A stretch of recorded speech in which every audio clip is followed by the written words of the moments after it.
Pwede. Taas ng windshield eh. Abot mukha ako eh. Ayos ah. That's legend eh.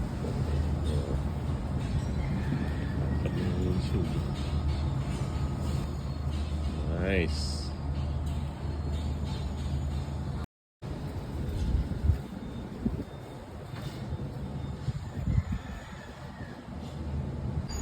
Maganda siya sa personal eh, oh. Ano kung kita sa video, pero sa personal parang maganda eh. Okay, it's just masyadong mataas lang. Feeling ko lang yan kasi naninibago ako. Pero maganda eh. Ayan oh.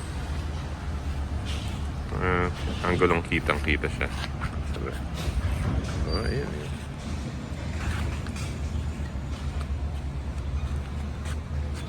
Yun oh. Pwede, di ba? Ayos eh.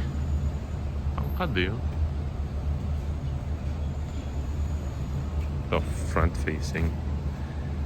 Ang laki eh.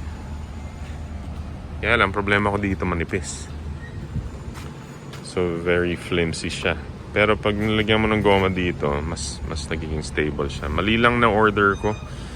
Yung parang pang e-bike na abot ka lang ng mga 40 kilometers, 30 to 40 kilometers. Dapat pala mas yung mas makapal. Pwede pala eh.